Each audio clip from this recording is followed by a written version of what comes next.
Everybody enjoys a balanced sounding mix. When each element in the song is sitting in its own pocket, we're able to perceive the music better because we can hear things more clearly. The guitar isn't covering up the vocal, the bass isn't smothering the punch of the kick drum, and the brightness of the hi-hats isn't overwhelming and jarring to the ear. But how do we achieve this so-called balance? Well, in this video, I'm going to share with you 5 easy and effective tips that you can implement into your own mixing workflow to make your mixes sound more well-rounded and balanced. So let's hop right in and get to it. Number 1, leveling. This is the most basic and fundamental part of mixing, but it's really going to serve as the foundation of your mix. Before adding compression and EQ or any other effect, you have to set the levels of each track within your mix. But knowing where to set the volume of your vocals, your instruments, your drums is a skill that you as a mixer will have to develop over time. And there isn't some magical preset or exact volume level that I can tell you to set each of your tracks at. Every mix is going to be different, so you have to trust your ears when leveling out your mix. But here's some advice that I have for you. You want your kick and your snare drum to be the loudest tracks within your song. So I would suggest setting the levels of these first before setting the levels of anything else. My recommendation would be to start with your kick drum first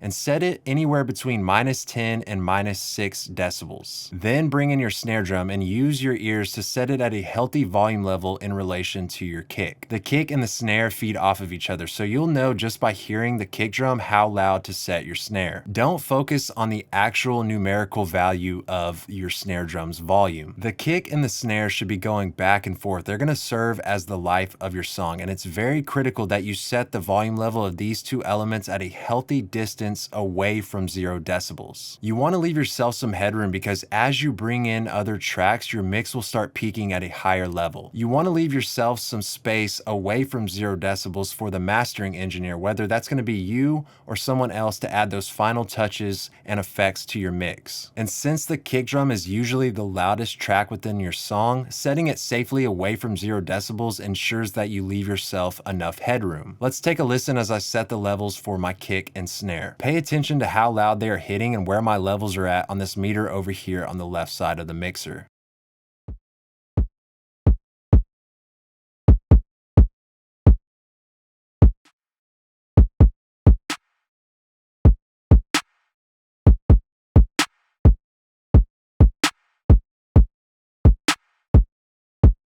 Next, I like to bring in the bass or the 808, whatever it is that is occupying the low end of your mix. And a lot of beginners will often make the mistake of setting the bass or 808 way too loud. So let's take a listen as I slowly bring up the level of the 808 in this song.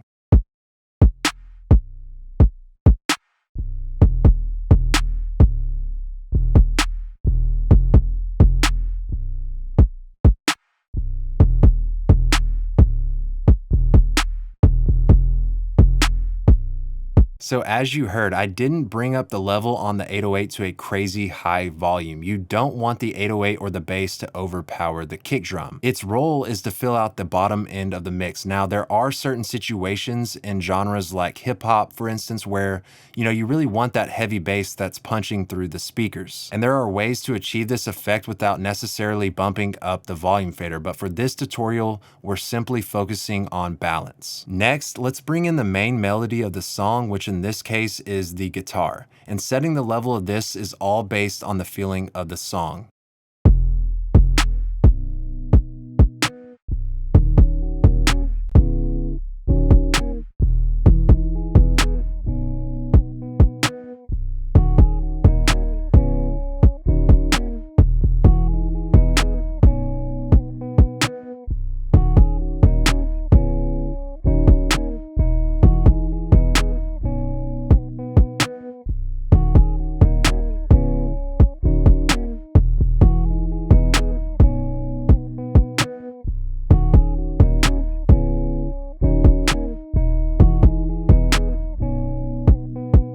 The last thing we're going to do is set the volume level for the hi-hats, which, like the bass, is something that a lot of beginners will have the tendency to make too loud. The hi-hats are the groove of the song, so you really don't want them to be too quiet, but you also don't want them to stick out too much.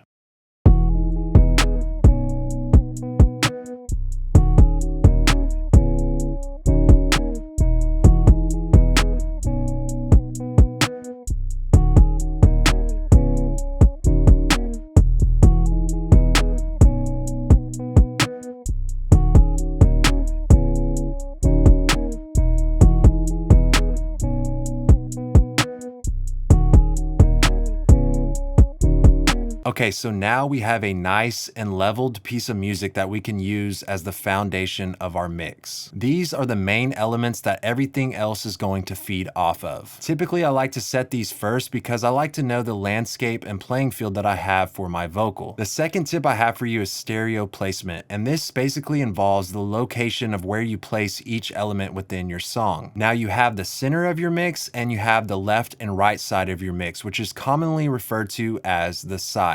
Typically, you're going to want your kick, your snare, your bass, and your vocal to be placed directly in the center of your mix. And for the most part, everything else is going to be spaced out or panned to the left and right to basically surround what we have placed in the middle of our mix. Everything that's placed in the middle of the mix is going to be up front and in your face, and then everything that's on the sides is going to act as the supporting cast. Now, as far as panning goes, don't just start placing things to the left and to the right side of your mix. You really want to pan with a plan. And I personally like to pan things in pairs. So for instance, you're going to see here that I'm panning my guitar 50% to the left.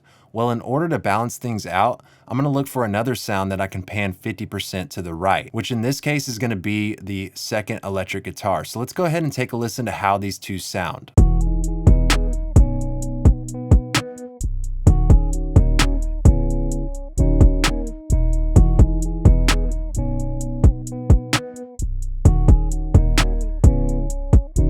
All right, so it's really giving me a wider sounding mix while also moving things away from the center and making room for the vocal and the bass and the kick and snare. And typically I like to do this same concept with my hi-hats and cymbals. The hi-hats will go 25% to the right and the cymbals will go 25% to the left. There's really so many ways you can utilize panning to achieve balance within your mix. But just remember, you never want to overload one side of your mix, so you always want to pan things in pairs to the best of your ability. The third tip to getting a balanced mix is utilizing EQ to shape the frequency content of every sound within your mix. This is going to help create space for every single track within the song. Removing the unnecessary low frequencies from the tracks that don't need those low frequencies is the bare minimum that you should be doing as far as EQ goes. Doing so is really going to open up the low end for instruments that actually utilize the low end frequencies like the kick drum, the 808, the bass guitar. So either use a high pass filter or a low shelf curve to remove the low frequencies from the sounds that don't need them. But be careful to not go too far and take away too many low frequencies from a sound, because you will risk making it get lost in the mix because it sounds too weak. Let's take a listen as I EQ this electric guitar.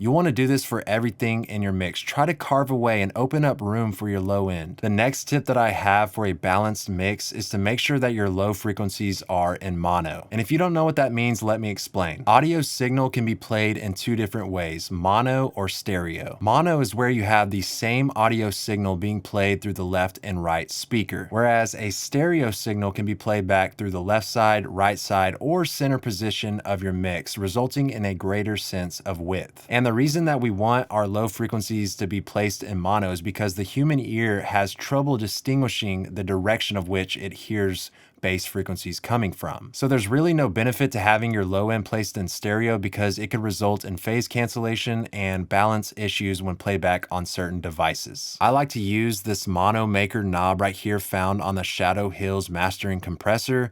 I usually experiment with what frequency set point I use, but a good rule of thumb is making everything below 100 Hertz mono. Another good plugin for this is Vitamin, made by Waves. This allows you to set frequency bands across your mix and adjust the stereo image of each band, which in this case will set the band at 100 Hertz and then pull down on the stereo image to make it mono. This will really tighten up the low end and make sure the low end is ready for playback across all devices. The fifth and final tip that I have for you to achieve a balanced mix is to utilize bussing within your mixing workflow. Now, if you're unfamiliar with what bussing is, it's basically a way for you to group your tracks together in separate subgroups and then bring all those subgroups together on your mix bus bus or master channel. So for instance, you're gonna have all of your drums going to a drum bus, you're gonna have all of your instruments going to an instrument bus, and then you're gonna have all of your vocals going to a vocal bus. This allows you to have more large-scale control over the processing of your mix because you can make adjustments to each group before they all join together as one. You can add EQ, saturation, compression to glue your drums together without affecting everything else in the mix. You can bring the brightness up on all of your instruments at once without making the top end of the drums or the vocals sound too harsh. Utilizing busing is just going to give you the ability to glue everything together, which ultimately is going to give you a more balanced mix. All right, so that's it for today. I hope y'all enjoyed the content. Please consider subscribing to the YouTube channel if you haven't done so already. Leave me a comment, let me know what y'all think, and I'll see you on the next video.